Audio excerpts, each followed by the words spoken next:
Good morning. Well, here we are doing YouTube Live. That's kind of cool, isn't it?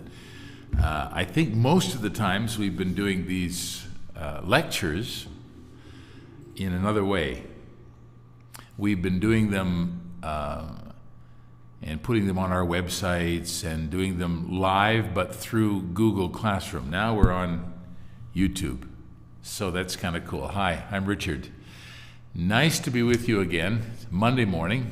It's a little bit cooler than it has been, and it's always funny when Brazilians say to me, Richard, it's so cold today. I say, guys, I'm from Canada. There's nothing cold about this. We say chilly. That's a new word. I'll put that in the chat. Chilly. So you can see that in the chat if you want to see. All right, we're doing this live on YouTube, but it will be available, of course, for anybody after too. And I'm here to talk about a new course. We've been doing a lot of these quick courses now, working in English. Good morning, Marisa Angela. Good morning, Gisele. Good morning, Thaisa, William Gerardi, Juliana, Ana Regina. Sueli, great. It's very nice to have you here. We've been doing developing some short courses to go along with our regular language classes and, of course, our really incredible post-graduation courses. So we've got a lot of different ways for you to be studying English or Italian or Spanish or German. We have 8 languages.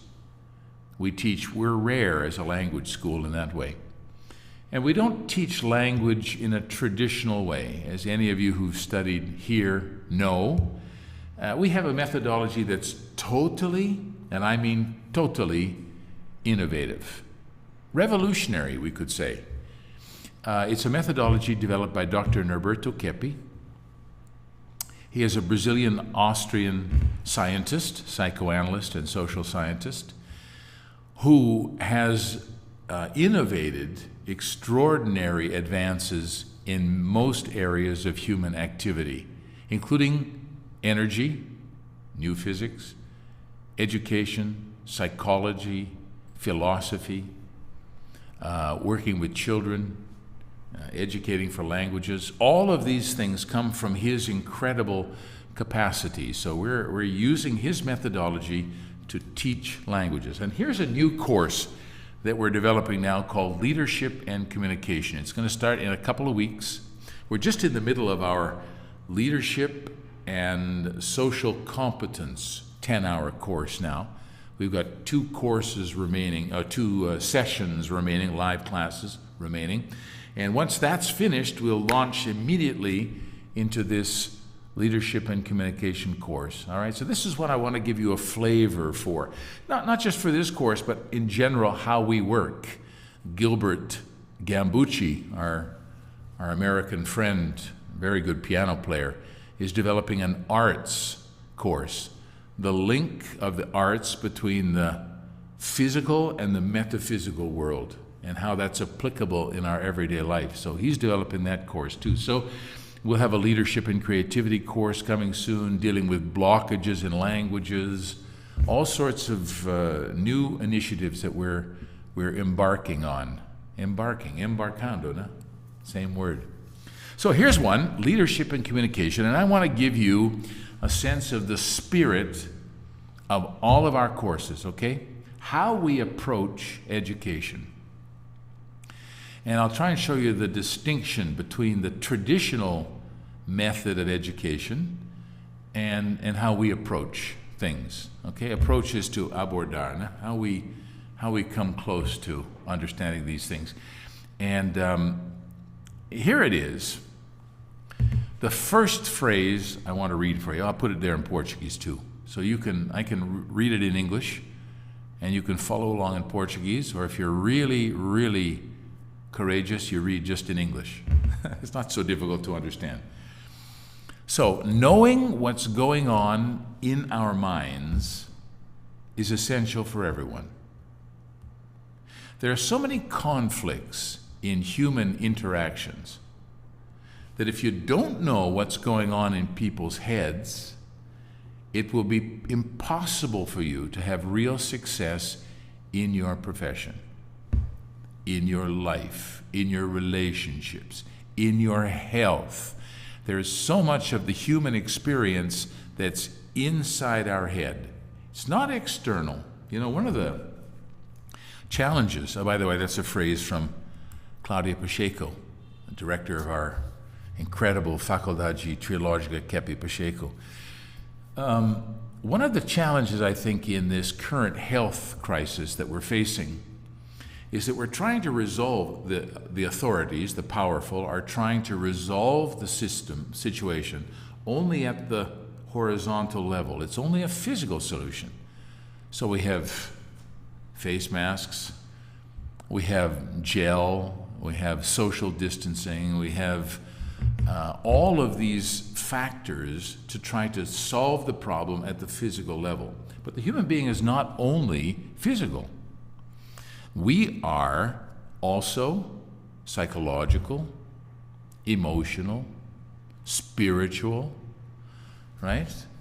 There are many factors that are occurring here inside the human being. So to try to solve a problem only here doesn't cut it, as we say in English. Não funciona. The human being is muito mais complexo, much more complex than that. And we can't solve it only at the level of sort of material factors. Okay, so this is the spirit of what we do. We help you to understand what's going on in your head and the heads of others so that you have more capacity to deal with difficulties. Now, how does that relate to communication? Look at this. Here's the typical approaches. You'll see this all the time.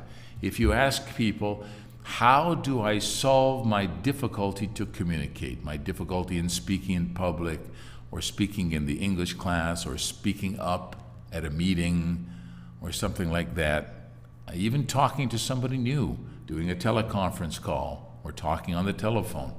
How do we solve these problems? The typical approaches, first of all, advice. All right, this is the classic thing, people give advice. And the advice is well-intentioned, I understand that. People are trying to help you.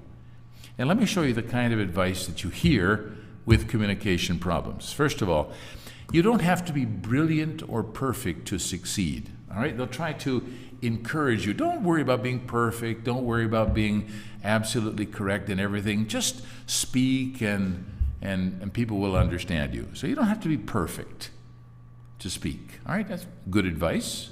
Totally true. Practice in front of the mirror or get feedback from friends and colleagues. Right? If you've got a little presentation to make for your management team or your management group or a board of directors, you have some kind of presentation to make for new clients, new customers, you can practice with good friends and they can give you feedback. Practice in front of the mirror. You know, that's what Hitler used to do.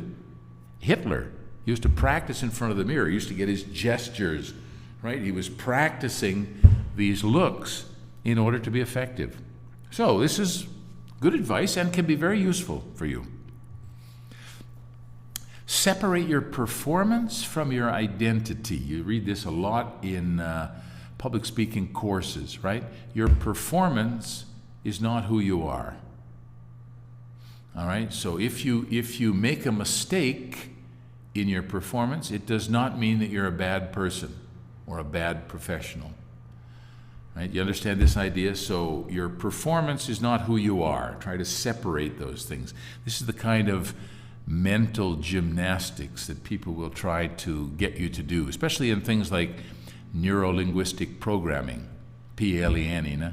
They do this a lot. Reframing, relanguaging, using different words, all of these kinds of things to try to help you. Make friends with your inner critic. I love that one. I don't know how you do that, but that's some of the advice that you hear from professional speakers. You have this inner critic, right? This critica por dentro. And you just have to make friends with that. So this is a little bit like Jung's idea, right? To make friends with your shadow, to integrate the shadow, sombra, into your experience. And that's really, really a dangerous idea, because the inner critic is not something real. It's a kind of a fabrication that we have inside ourselves, that we make. It's a way of sabotaging ourselves. It's our own voice. It's not like a separate voice from us. It's our own voice, and very much in resonance at the spiritual level. We can hear this kind of inspiration inside us, right? So these are the kinds of things we hear. Or the one I love is, just relax. I can't relax. That's my problem. That's why I'm doing this course. So this is the kind of thing that you hear when people are talking about how to solve your communication problems. You'll hear advice. And advice is well-meaning. I know people are trying to help you. But it doesn't deal with the internal problems that we have with communication or with anything in our lives, right? If I could relax, I would. I'm not relaxed, and I need to understand why I'm not relaxed, why I'm so tense about this situation. I have students who, if they receive a phone call from some strangeiros, somebody from outside the country, and they're speaking English, they will refuse to answer the phone. So if I say to them, oh, just relax and answer the phone, that's not going to help. We have to try to understand what's behind that, right? This is the source of all the problems of the human being. We know what we need to do. We've heard all the advice, but we still have difficulties. So what's going on there is mais profundo. Anyway, this is the kind of advice you'll get, and people try to help you with this well-meaning advice, but doesn't really solve the problem. The second level, Lilia is saying my performance is so natural. Good. I'm totally tense.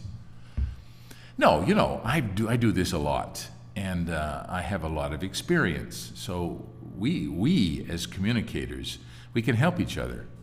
And our courses will help you a lot in dealing with these problems, mais profundo, deeper inside you. So the second thing that people try is they try techniques. I'm just going to give you a few of these, but these are some of the techniques that you'll hear about if you do public speaking workshops or communication workshops in any way, or even language classes, techniques, right? Be aware of and avoid any repetitive and irritating gestures. Okay, imagine that. So you have a gesture that you use all the time. Let's say you use a common gesture all the time, right? You have to be, I'm using that gesture again. And then you start to do it and you grab your hand. Imagine if you're Italian, how are you going to control that, right? So this is the kind of thing they say. Now, what that does is it makes you self-conscious. You become conscious of what you're doing. Where are my hands? Where am I? How am I standing? Am I moving too much? Am I moving too little?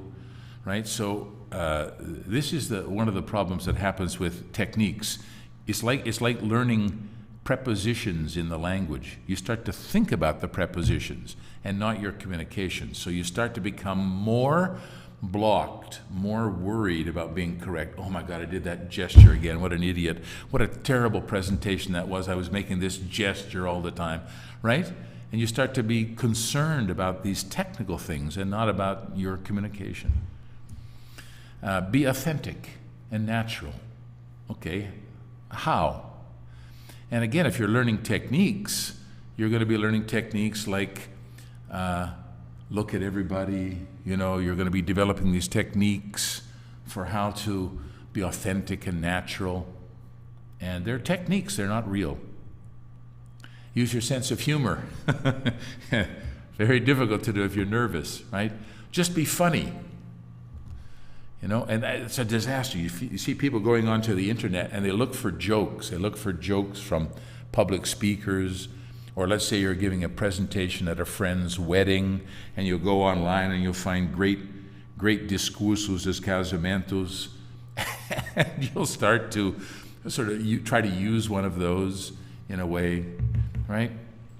A sense of humor has to be something natural. I mean, it comes from, it's not a technique you can use. Don't look at the audience, some people will say. Man, the opposite of what I said. You want to be friendly and warm, you look at everybody. So you say, no, don't look at the audience. Look at their forehead. Look at this part. Don't look in their eyes. Imagine the audience in their underwear. These are the kind of techniques that you hear, right? And one I really love, eat a banana before speaking. Apparently, it calms your nerves if you eat a banana. So these are the typical approaches to communication problems, right? They're technical or they're advice. Sometimes coaches will try to help you with an action plan, un plan d'action. They'll take your problem and then develop an action plan to deal with your problem. Aqui para frente. Let's go forward. All right, you have problems with speaking, so I'm going to get you to do your presentation to 2 people. Okay, that went well. Now we'll do it for 4 people. Okay, great. Now we'll do it for 10 people. You know what I mean? Like an action plan, a plan of action. And most people want to solve the problem this way. This is what advice and techniques are designed to do. Deal with the problem through taking action, and action is very necessary. But if we really want to solve the problem, we need to find out what's going on behind the scenes. What's happening behind? Why am I so terrified to answer the phone? Years ago, a long time ago, when I first came to Brazil, maybe 15 years ago, we had a television station coming to our school to interview us about our methodology. It's a very innovative methodology. It's the only school, the Keppe Pacheco Triological College, is the only school in the world that uses this methodology. So they were interested in what we were doing. And they came to talk to me, and the journalist was asking me questions, and I was explaining how I work with this in the classroom, how the teachers work with this in the classroom, helping students with difficulties. And she said, that sounds really fascinating. Let's do an interview for television about that. I said, sure, fantastic. Let me just get a translator so they can translate for me. She said, no, speak in Portuguese. Can you imagine? My Portuguese was minimal at best, but that's what she wanted me to do. Now, what am I going to do in that situation, right? I'm nervous, ashamed, almost terrified of doing something like that in Portuguese. So what's the solution for that? I need to try to understand why. What's this blockage? So I went into the bathroom. I was holding on to the pia and looking in the mirror and saying, Richard, what's going on here? This is really good for the school. This is really good for you too. It's an opportunity for you to show the students, to demonstrate speaking in a second language. You know, it's only good things. And then I realized, you see, I was against doing good. I didn't want to do that good thing. The journalist had a lot of affection. She liked what I was saying. She wanted me to share that with other people. She thought that would be interesting for her viewers. And I was, through my fear, saying no. So you see, it doesn't help to say, just be confident, just go and do it. You have to understand what's going on behind that so that you can begin to lidar, to deal with this at the deepest levels, so you really solve the problem in your life. That makes sense, huh? So Anna Lou Estevan just asked me a question. She said, in the beginning of your career as a communicator, what technique did you use to speak in public? No, I had no technique, Anna Lou. I had to do it. I was forced to do it. It was my job. I would have to go and do interviews. I would have to go and be the master of ceremonies at concerts, at public events. I would have to appear in public all the time. I had no choice. I had to do it. My career, my job. So I just started doing it, probably pretty badly at the beginning, and learning by doing, and dealing, and all these things I'm telling you now, I've learned subsequently, right? Just do it. Just go into action. And when you go into action, you'll deal with all the problems, all the difficulties. You just have to do that. But people don't, Annalou. They don't go into action. They want to get it all perfect before. They want to get all the vocabulary, all the phrasal verbs, all the prepositions, all the structure perfect in their head before they speak. And study 10, 20 years and never manage to speak because of that. So we show why we do that in our classes. We go behind that. What's behind that? What is the reason that human beings have that possibility, have that tendency? And once we understand that, then we can go forward. Okay? So, Annalou, no big secret. It was kind of like, and I had to go. And I learned by doing. And I learned that you can be pretty good too, by the way. You can learn by doing it. You see, oh man, that was reasonable. I didn't die. Right? The floor didn't open up and I just disappeared. Right? I survived. We learn through doing. The problem is that we have this resistance to doing.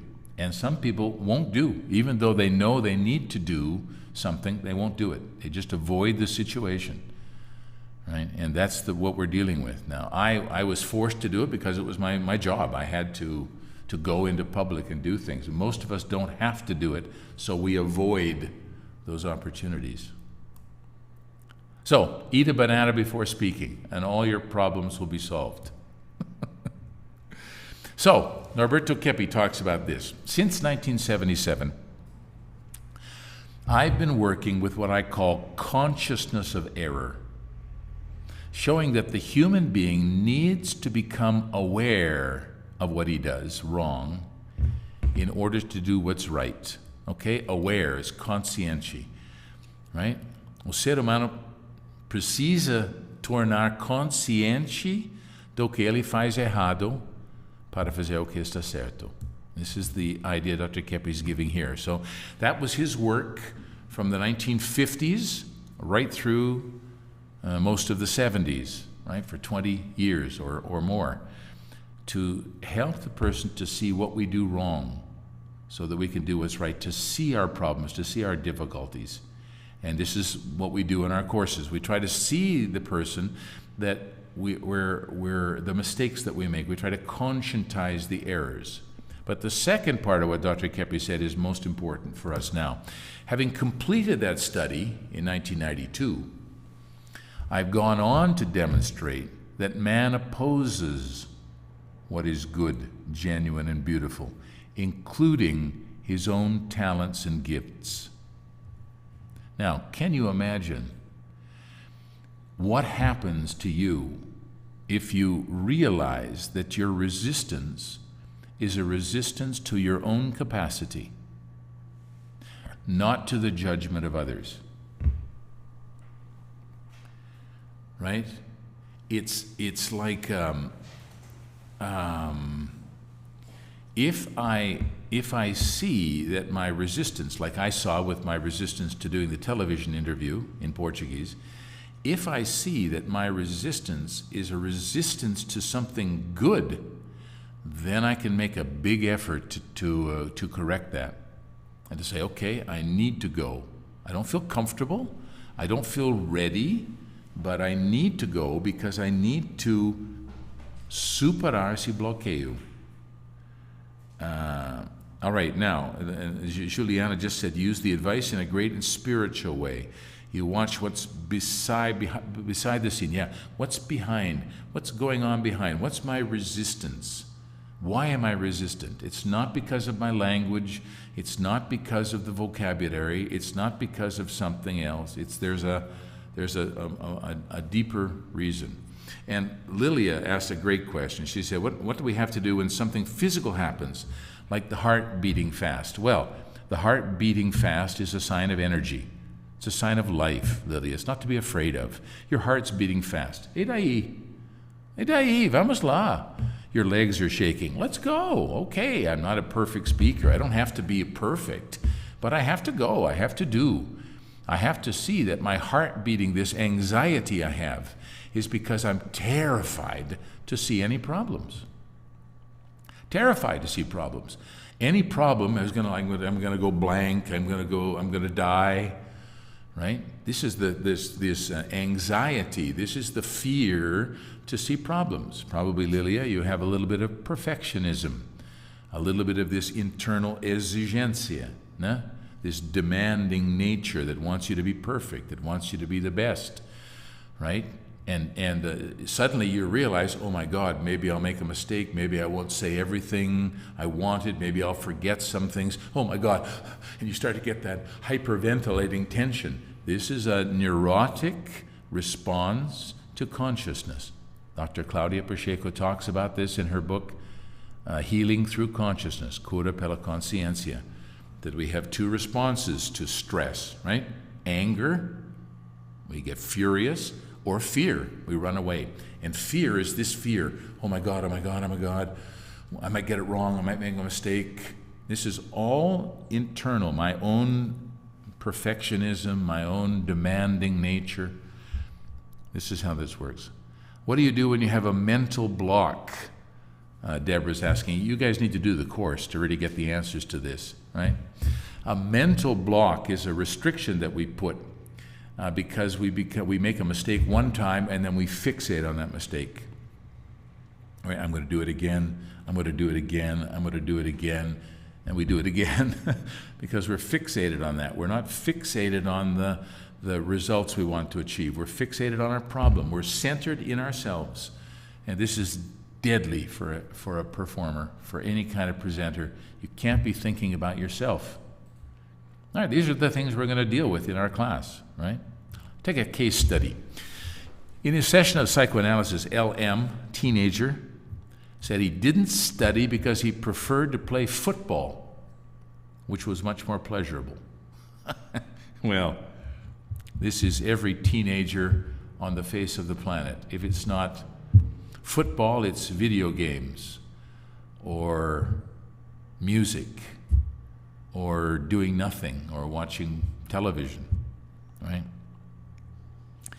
We don't study because we prefer to play football. Now, what the typical advice will be here, going back to advice as techniques, is, well, you can do both. You can study and play football. You can provide reasoning with the kid. Or you can provide a plan of action. Okay, study for 1 hour and then you can play football. Study for 2 hours, you can play video games, right? We create these kind of contracts. But what's going on behind the scenes? Analyst says if you don't study, what will happen? The client, teenager, says, I'll spoil my intelligence. Eu vou estragar minha inteligência. Now, can you see something deeper here than just giving advice? That LM, the teenager, he has an intention. He has an attitude against his intelligence. Right? It's not that he has to just develop better techniques. He needs to understand that this is an attitude he takes against his intelligence, against his development. If he understands that, he'll be able to correct that in all areas of his life. The analyst goes on to say, Dr. Keppe, so the main reason you despise studying is precisely to corrupt your intelligence. Precisely to corrupt your intelligence. This is not something conscious, but an inconscientized choice you make without realizing it. Well, now the analyst is helping this young teenager to see the raiz, the causa principal do problema, no? Not just a new technique to make his life better, to solve the symptom, but getting to the root cause. And if this teenager understands that, he will be able to develop a lot in his life, because he'll see every time he has a resistance to something good, he'll be able to remember, I'm spoiling my intelligence. I'm spoiling my opportunity. I'm spoiling my development. You see how deep that is. And this is what we do with communication. Right? So we'll help you with all of those things in this course. And Dr. Keppe says the human being, se tornou doente, becomes sick, exactly because he doesn't accept consciousness. This consciousness we're talking about. That also brings all consciousness of all corruption and problems. Every time we act, we see our good things and we see our problems. Because of this, foi criada enorme oposição à sabedoria, ao entendimento. Incredible opposition to sabedoria, wisdom, and understanding. With the sickening of society, of the individual and society that he developed, right? Adoecimento, the sickening of the individual and the society we've elaborated. Circled, aivada de erros, because of suas falhas, because of our problems that we don't want to see. Posso dizer sem medo de cometer gafe que patologia é uma conduta de oposição à consciência. And this is what we help you to see, that where are your blocks coming from? Okay?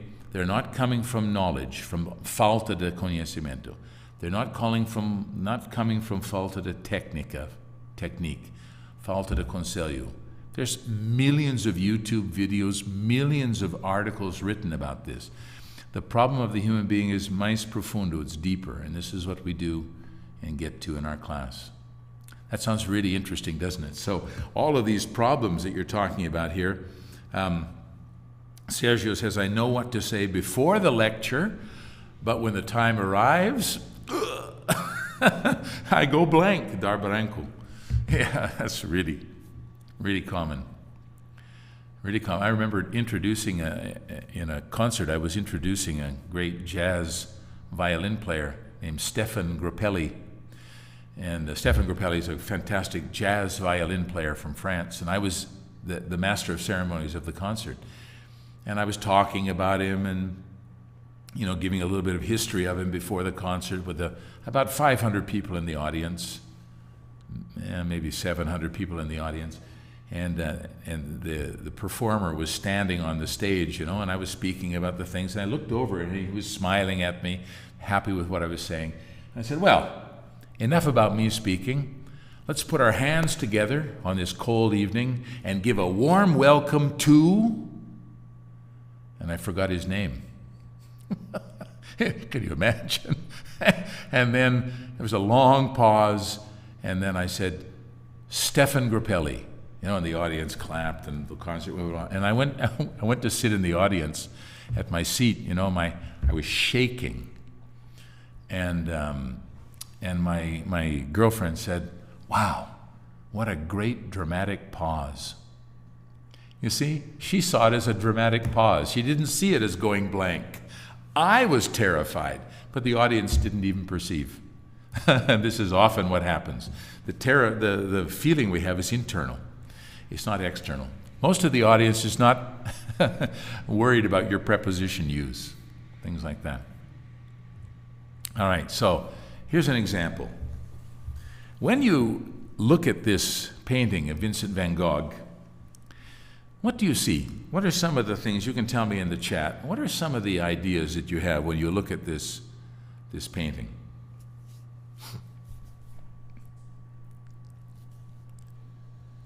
Okay?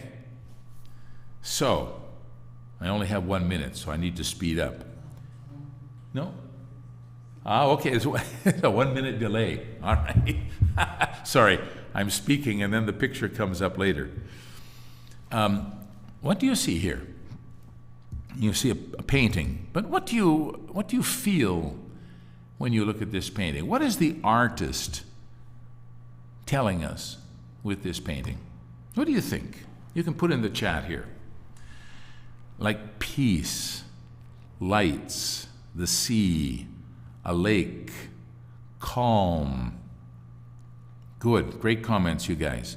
Does anybody see energy? See balance? Yeah, great painter. He paints balance. Reflection of the lights, pretty sky. Does anybody see energy? Do you see an incredible intensity of energy? Harmony. incredible intensity of calm, peace. Two people here at the front. Happiness, maze with the universe, darkness and lights, soft night in vibration, life. Great, you guys. You're capturing what Van Gogh is trying to show us. Also, you'll see the people are very small, but the stars are very big. What is he saying with that? People are small, the sky is very big. What's Van Gogh's message?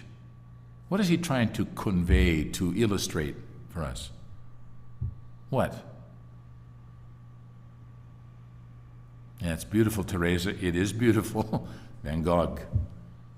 But what is he saying with this image? The people very small, nature very big, the sky big, the stars big, the lake or the ocean, everything big, and the human being small.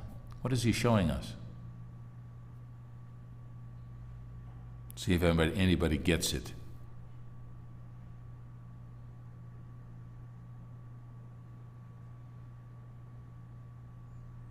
What do you think? The universe. And the universe is enormous. God, nature, is big. The human being, yes, we're important, but we're not significant in the sense we think we are. We're important because we're in the painting, and a painter painted the painting. But energy, the universe, is greater than us. And we, if we want to be in harmony, we need to be in harmony with that universe. That's what Van Gogh is talking about. He's saying, look at this universe, you guys. Look at this universe of light, of beauty, even at night, full of light, full of energy, full of power. Look at that, guys. Why are we so worried about our little problems when we have this enormous universe here to look at? What are we doing? Being concerned about somebody puts their underwear on the floor, or somebody didn't take the garbage out, or somebody took my parking spot, right? Look at this. Look at what we live in. This is what Van Gogh is trying to say. And he's saying that with knowledge that nobody will buy this painting. He knows that. He knows that nobody's buying his paintings. He's painting this out of the love of showing what is beauty. And you'll notice he does not paint it in a timid way. This is not a timid painting. Timiduna. It's not a painting of a timid person. Blue with a spatula, right? Not with a pincel. Maybe even with a knife. He's making these strong, very, very confident strokes of his work. He's not saying, oh my gosh, maybe people won't like this. I don't know if I might get a preposition wrong. I might say something incorrect. No, he's saying, guys, this is how I see the world. This is what I see. Look at it. Look how incredible it is. Even if you never buy my painting, I'm going to paint the way I paint. We can learn a lot from the artist because he shows what he's feeling, what's going on inside him. That's what we can learn from painting. And this is what we'll do in our course. We'll liberate you to be able to communicate more naturally and in a better way, okay? So there it is. Develop your natural gifts, dons naturais. Leadership and communication. It's coming up on the screen in a minute. At least I hope it is. I have to wait like 1 minute for the slide to show. There it is. Develop your natural gifts, leadership and communication in English. Wow, that's great for you too, because you'll be able to deal with those blocks in English. In June, starts June 13th. We have 5 classes. It's a 10-hour course, mais ou menos. There's the price. Garanta sua vaga. Yeah, you need to make your space because this kind of course will sell very fast, and we don't always have unlimited spaces, so register as soon as you can. In YouTube, we're doing this as a YouTube Live today. You're going to see in our bio, in our information, you're going to see a link That will be a link for you if you're interested in trying one of our language classes. If you've never tried our methodology before, you can do a free class. That'll be a place for you to register for that, all right? And also register for this course. So the link will be there inside the information in YouTube, okay? And highly recommend it. I think it'll be a great course. We're very excited about these courses. And is the course online? Yes, there will be 5 classes that we will have au vivo, like this, and then there'll be study material during the week. So you're going to have a combination of this kind of interactive class with the teachers and online material. It'll be Saturdays from 1 until 2. Saturdays. Your at-home work, of course, you do when you can, but our online classes will be from 1 to 2. And it's a great course, you guys. That's what I can tell you. And I think you'll sense from my enthusiasm that I'm really excited about this methodology for teaching you how to deal with your communication, how to improve your communication in English. Okay? So I hope you'll join us. I would love to see you in the course. And thanks for watching the lecture. All the best to you. Thank you.